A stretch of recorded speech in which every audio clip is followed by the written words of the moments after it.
নমস্কার, your internet school চ্যানেলে তোমাদের সকলকে স্বাগত। তো আজকে আমরা তোমাদের ক্লাস 8-এর বাংলা রায় ও মার্টিন কোশ্চেন ব্যাংক অনুসারে তৃতীয় পর্যায়ক্রমিক মূল্যায়নের মডেল কোশ্চেন সেট 6-এর প্রশ্নগুলোর সমাধান করব। তো দেরি না করে চলো ভিডিওটা শুরু করা যাক। প্রথমে একে বলেছে সঠিক উত্তরটি বেছে নিয়ে লেখো। একেরটা বলেছে সুভাষচন্দ্র বসু দিলীপকে চিঠি লিখেছিলেন যেখান থেকে, তা হলো সঠিক উত্তরের অপশান গ মান্দালয় জেল। পরেরটা বলেছে আদাব গল্পে যে নদীর কথা রয়েছে তা হলো সঠিক উত্তরের অপশান গ বুড়িগঙ্গা। পরেরটা বলেছে সুন্দর রামস্বামী যে ভাষার কবি, সঠিক উত্তরের অপশান ক তামিল। পরেরটা বলেছে ড্যাশ আমার প্রয়োজন তোমার যেমন, শূন্যস্থানে বসবে, সঠিক উত্তরের অপশান ক স্বাধীনতা। পরেরটা বলেছে শিকল তোদের করব রে বিকল, তোদের বলতে বোঝানো হয়েছে, সঠিক উত্তর হচ্ছে অপশান ক ইংরেজ শাসকদের। পরেরটা বলেছে ঘুরে দাঁড়াও কবিতার শেষ পংক্তিটি হলো, সঠিক উত্তর হচ্ছে অপশান ক এখন ঘুরে দাঁড়াও। পরেরটা বলেছে পরস্পর অর্থ সম্পর্কযুক্ত কমপক্ষে যতগুলি পদ সংঘবদ্ধ হয়ে সমাস তৈরি করে তা হলো, সঠিক উত্তর হচ্ছে অপশান খ দুটি পদ। পরেরটা বলেছে জীবনানন্দ কোন সমাসের উদাহরণ, সঠিক উত্তর হচ্ছে অপশান খ কর্মধারয় সমাস। পরেরটা বলেছে বহুব্রীহি সমাসের উদাহরণ হলো, সঠিক উত্তর হচ্ছে অপশান খ দশানন। পরেরটা বলেছে চলিত ভাষায় দেখা যায়, সঠিক উত্তর হচ্ছে অপশান ঘ ক্রিয়ার সংক্ষিপ্ত রূপ। পরেরটা বলেছে মানুষই ফাঁদ পাচ্ছে, পাচ্ছে ক্রিয়াপদটি, সঠিক উত্তর হচ্ছে অপশান ঘ ঘটমান বর্তমান। দুয়ে বলেছে নিচের প্রশ্নগুলির অতি সংক্ষেপে উত্তর লেখো। দুয়ের একেরটা বলেছে হরিচরণ বন্দ্যোপাধ্যায় সংকলিত অভিধানটির নাম কি। দেখো উত্তরের প্রশ্নের উত্তরটার জন্য এই প্রশ্নের উত্তরটা লিখলে হবে। পরের প্রশ্নটা বলেছে সুভা কোন গ্রামে বাস করত। দেখো উত্তর। পরের প্রশ্নটা বলেছে পরাজয় গল্পের লেখকের নাম কি। দেখো উত্তর। পরের প্রশ্নটা বলেছে মাসি পিসি কার লেখা। দেখো উত্তর। পরের প্রশ্নটা বলেছে লোকটা জানলই না কবিতায় লোকটার দু আঙুলের ফাঁক দিয়ে কি খসে পড়ল। দেখো উত্তর। পরের প্রশ্নটা বলেছে মাভৈ শব্দটি তোমাদের পাঠ্যতালিকায় কোন গদ্যাংশে অথবা কবিতাংশে আছে। দেখো উত্তর। পরেরটা বলেছে নীলমণি মুখুজ্জের বড় ছেলের নাম কি। দেখো উত্তর। পরেরটা বলেছে কোন অসুখে দুর্গার মৃত্যু হয়েছিল। দেখো উত্তর। পরেরটা বলেছে পূর্বপদে বিভক্তি লোপ পায় কোন সমাসে। দেখো উত্তর। পরেরটা বলেছে সমাস শব্দের অর্থ কি। দেখো উত্তর। এই প্রশ্নের উত্তরটার জন্য এই প্রশ্নের উত্তরটা লিখলে হবে। পরেরটা বলেছে দেনা পাওনা শব্দটির ব্যাস বাক্য লেখো। উত্তরটা হচ্ছে দেনা ও পাওনা। পরেরটা বলেছে শূন্যস্থান পূরণ করো ড্যাশ প্লাস ধ্বনি অথবা ধ্বনিগুচ্ছ ইজ ইকুয়াল টু ক্রিয়াপদ। উত্তরটা হচ্ছে ধাতু। পরেরটা বলেছে একটি অনুজ্ঞাভাবের উদাহরণ দাও। তো দেখো এতগুলো উদাহরণ আছে, এদের মধ্যে থেকে যে কোনো একটা লিখে দেবে। তিনে বলেছে নিচের যে কোনো দুটি প্রশ্নের সংক্ষেপে উত্তর দাও। তিনের একেরটা বলেছে তুমি কিছুদিন পূর্বে যেসব বই পাঠিয়েছিলে তার সবগুলি পেয়েছি, কে কাকে বই পাঠিয়েছিল। কে সেটা হচ্ছে দিলীপ, কাকে সেটা হচ্ছে সুভাষচন্দ্র বসু। পরের প্রশ্নটা বলেছে হরিচরণ বন্দ্যোপাধ্যায়ের অভিধান রচনার সূচনা ও সমাপ্তি কোন কোন সালে হয়। দেখো উত্তর এখান থেকে। পরের প্রশ্নটা বলেছে দেখতে দেখতে এসে গেল রঞ্জনের অগ্নি পরীক্ষার দিন, কোন শহরে এবং কোন মাঠে রঞ্জনের অগ্নি পরীক্ষার ব্যবস্থা হয়েছিল লেখো। কোন শহর সেটা হচ্ছে কলকাতা, কোন মাঠে সেটা হচ্ছে সল্টলেক স্টেডিয়াম। পরে চারে বলেছে নিচের যে কোনো দুটি প্রশ্নের সংক্ষেপে উত্তর দাও। চারের একেরটা বলেছে মাসি পিসিরা কখন ঘুম থেকে ওঠে, তখন ছাদের ধারে কি দেখা যায়। প্রথম প্রশ্নের উত্তরটা দেখো, দ্বিতীয় প্রশ্নের উত্তরটা দেখো। পরেরটা বলেছে ঘুরে দাঁড়াও কবিতায় কবি ঘুরে দাঁড়িয়ে কি করতে পরামর্শ দিয়েছেন, কবির পরামর্শ মতো কাজ না করলে কি সমস্যা হবে। প্রথম প্রশ্নের উত্তরটা তোমরা এই প্রশ্নের উত্তরটা থেকে পাবে এখান থেকে। দ্বিতীয় প্রশ্নের উত্তরটা তোমরা এই প্রশ্নের উত্তরটা থেকে পাবে।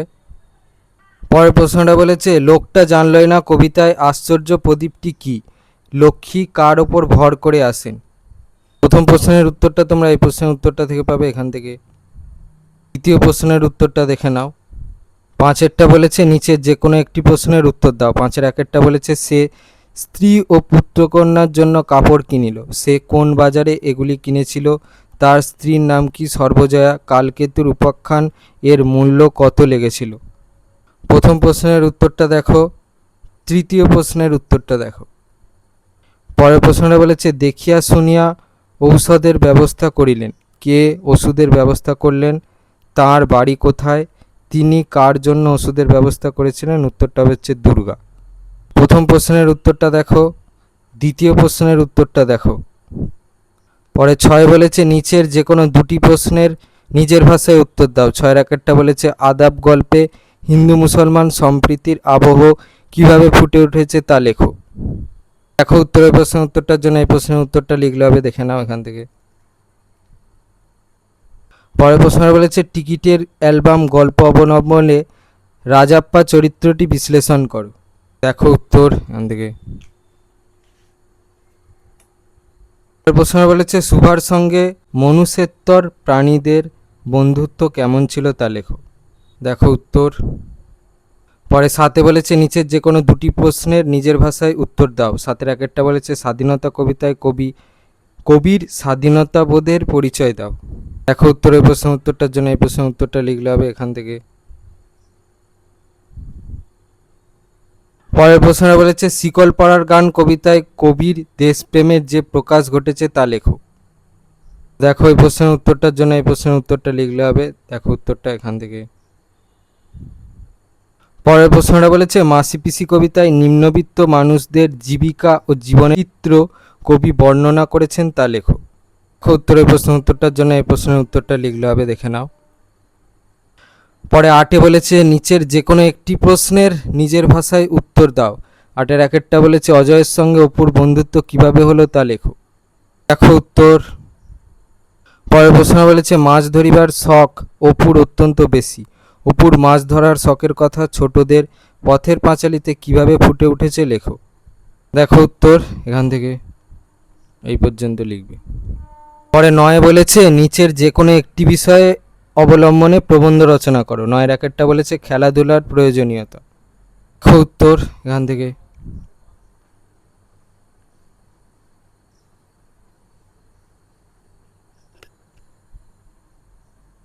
পরেরটা বলেছে পথ নিরাপত্তা ও আমরা, তো এখান থেকে।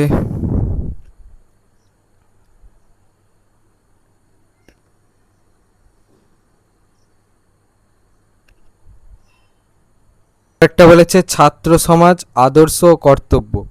দেখো এখান থেকে।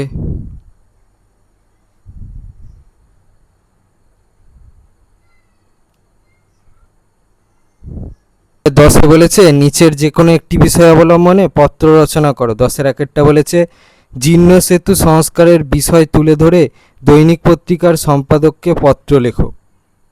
চিঠিটা দেখে নাও। নমস্কারান্তে নিজেদের নাম নিজেদের ঠিকানা দেবে আর যেদিন চিঠিটা লিখছো সেদিনকার তারিখ দেবে। পরে 10-এর 2 বলেছে হাসপাতালের সামনে জোরে মাইক বাজানো অমার্জনীয় অপরাধ, এই মর্মে সচেতনতা গড়ে তুলতে সংবাদপত্রে চিঠি লেখো। এখান থেকে। নমস্কারান্তে নিজের নাম দেবে, যেদিন চিঠিটা লিখছো সেদিনকার তারিখ দেবে আর এখানে নিজেদের ঠিকানা দেবে। এই ছিল তোমাদের ক্লাস 8-এর বাংলার রায় ও মার্টিন কোশ্চেন ব্যাংক অনুসারে তৃতীয় পর্যায়ক্রমিক মূল্যায়নের মডেল কোশ্চেন সেট 6-এর প্রশ্নগুলোর সমাধান। তো তোমাদের যদি ভিডিওটা ভালো লেগে থাকে তাহলে ভিডিওটাকে অবশ্যই লাইক করে দাও এবং আমাদের চ্যানেলটাকে অবশ্যই সাবস্ক্রাইব করে দাও। এই ধরনের ভিডিও নোটিফিকেশান জলদি পেতে হলে আমাদের চ্যানেলটাকে সাবস্ক্রাইব করার পাশাপাশি পাশে থাকা বেল আইকনে গিয়ে অবশ্যই ক্লিক করে দাও, যাতে করে ভিডিও আপলোডের সাথে সাথেই তোমরা তার নোটিফিকেশান পেয়ে যাও। আর দেখবে ভিডিও ডিসক্রিপশানে আমাদের টেলিগ্রাম এবং হোয়াটসঅ্যাপ গ্রুপের লিঙ্ক দেওয়া আছে, সেখানে তোমরা জলদি জয়েন করে যাও, যাতে করে সাজেশনের পিডিএফগুলো তোমরা ফ্রিতে এবং জলদি কালেকশন করে নিতে পারো। তো আজকের মতো ভিডিওটা এই পর্যন্তই, দেখা হচ্ছে পরবর্তী ভিডিওতে।